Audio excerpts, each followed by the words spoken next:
Joining me is Matt Dickerson with Tech Talk. Good morning, Matt. Yeah, good morning, Chris. You sounding nice and refreshed after a nice long weekend? Wasn't too bad at all, thank you very much, and I hope you had a relaxing time as well. No relaxing for me, Chris. Just time to play with technology. That's what a long weekend means for me. Gives you more excuse to play with technology, doesn't it? That's it. Yeah.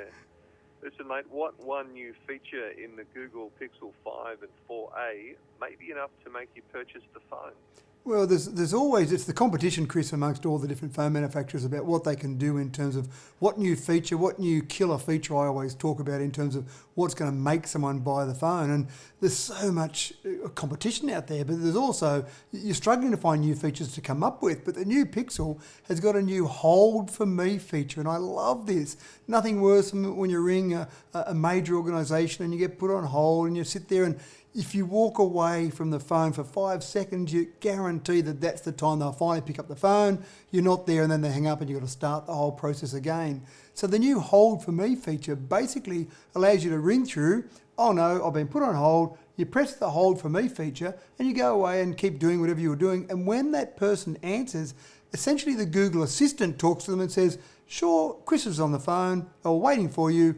We'll just ring the phone and get him back on the phone to talk to you. So basically the Google Assistant has the initial conversation with the person, rings the phone and allows you to come back and take that phone call over. So a great feature. And again, that might be enough for some people to say, that's the phone for me based on that feature alone.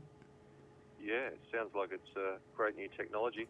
Now, mate, how can you find the name of a song when you have only the lyrics stuck in your head? How annoying is that when you go along, you've got that chorus in your head and you just can't work out what that song is from, and you want to listen to the whole song, but of course, how do you find that song based just on that? And Spotify has now introduced that new feature that allows you to type in just the lyrics of a song. Probably the chorus is the most obvious thing, but type in any lyrics and it will give you choices of songs that match those lyrics. So you don't have to know the name of the song, you don't have to know the artist of the song, just know a few of those lyrics, type it in, and that'll give you a few choices to choose from. Some people do talk about this as being a bit of a catch-up feature because Apple Music introduced this feature back in about 2018, but Spotify is obviously a very popular app that people use for listening to music, so it is great to see this introduced in Spotify as well. I've done that very same thing with Google when I was working in the request hour here at 2WEB, and I couldn't find the name of the song, and I just typed in the lyrics, and Google gave me the song. So sort of similar feature, I guess. Similar feature, and just imagine behind the scenes, Chris, the database that's there of all those songs, all that music, for that to sort through that database, to pull out those lyrics that you've typed in, for example, and to actually feature the song or just the few songs that feature those lyrics. There's a fair bit of processing power going on just to pull out that song to keep us happy listening to our music. Yeah, I'm talking to Matt Dickerson, and it's Tech Talk time. How important is that extra letter in the Excel file format, mate? They got it so wrong over in England. There's been a lot of talk around the 16,000 coronavirus cases that were missed in England. And there's been a bit of investigation done now to work out exactly what happened. And someone using good old-fashioned Microsoft Excel, the file format they used, they got wrong by one letter. The old XLS file format, so you name a file, chrisdover.xls, for example, that goes back to 1987 when our data requirements weren't probably quite as large as they are now. Back in 2007, so 13 years ago, Microsoft updated that format to the XLSX format, so that one extra letter. Now, whoever was putting the database together in England just automatically used the old XLS format. And unfortunately, that created a major problem because the XLS format has got a limit, 65,000 rows of data. Now, for you and I doing a spreadsheet for our monthly budget, 65,000 rows of data, yeah, that's probably enough. But when you've got the whole of England trying to do the coronavirus tracing via Excel and only using 65,000 rows of data, that creates a major problem. XLSX has got over 1 million rows of data, so it would have been able to handle it much better. But with the 65,000 rows of data, the way the data was brought in, it actually only handled about 16,000 records at a time, and so ones that were too large for it just dropped off the end. So it took a while for someone to notice this, and then they finally rectified it now, but in the meantime, those records are gone. They're just completely lost. And Matt, how badly do you want longer battery life? Ah, well, do you want longer battery life enough to go for nuclear batteries? And it sounds like a crazy idea. It sounds like almost something out of Back to the Future. But if you think about the Voyager spacecrafts that blasted off way back in 77, obviously they get to the point where a lot of spacecraft are powered by solar energy, but they're going around the planet, so they're close enough to the sun to pick up energy. But when you send things out into interstellar space, you need something a bit better to keep you going. And the Voyager spacecrafts, they actually run on nuclear batteries. So they've got little tiny, well, not probably that small, but nuclear batteries. But again, not that big a problem because we're not really that worried about radiation as we send something out into interstellar space.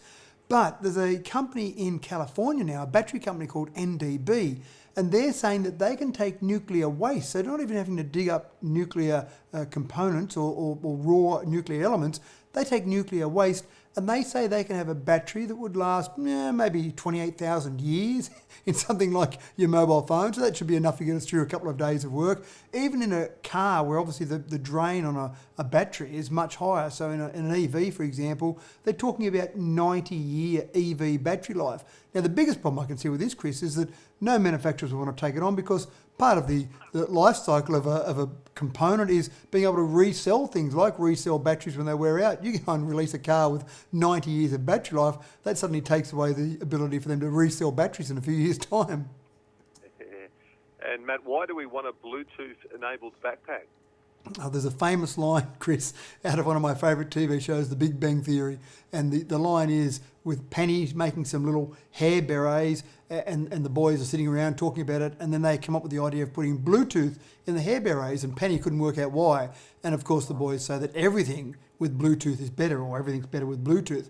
And so there's been a new Samsonite, so a big name in packs and cases.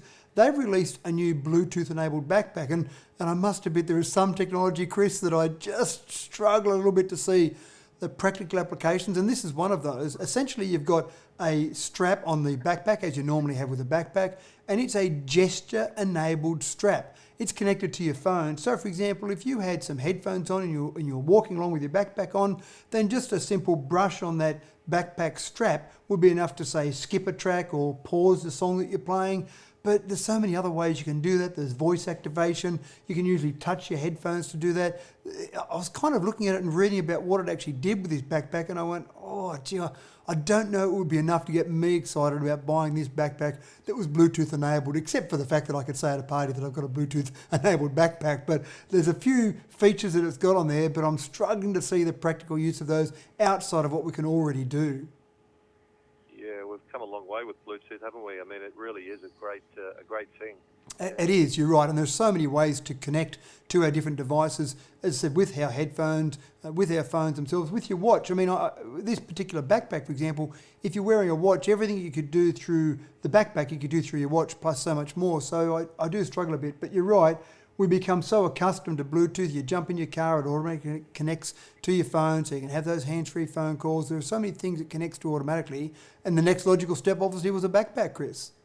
Yeah, and Matt, lastly today, where are we headed with solar panel research? It is good to see Australia trying to take a bit of a lead in this. Obviously, most of the solar panels that we see on the rooftops of houses around, and also large solar farms that we're seeing in our region, Chris, are mostly made in China. But there's some research going on, and the government's handed out $15 million to 6 different universities, and they've got 16 different research projects. And what they're trying to work on is the efficiency of solar panels. Most solar panels at the moment are up around, say, 18 to 22% efficiency, converting the energy from the sun that hits the solar panel into power. So there's a fair bit of room for growth there. So as part of this research is to make them more efficient, reducing the cost, and that's reduced dramatically. I put 10 kilowatts of solar panels on my house about 8 or 9 years ago. It cost me about 50 grand, Chris. Now you could put that same installation on your house for about 20 grand. So that's come down a lot, but they're trying to work out better ways to even reduce that cost further. And the other big issue, and it's one of the things that people often talk about, you put your solar panels up, you've got them up for 25 years, then what do you do with them? And so those end-of-life issues is another area that's being researched with these $15 million from the federal government. So again, having some effective solutions, whether you can reuse them, repurpose them, what you do with those solar panels after their effective use, their effective life is finished. And that might be 25 years, it might be 50 years, but there is an effective end of life for them. What do you do with them then? That's some of the research going in towards that. technologist Matt Dickerson, thanks for your time today. We'll look out for you on YouTube, and we'll talk next week, Matt. Sounds great. Thanks, Chris.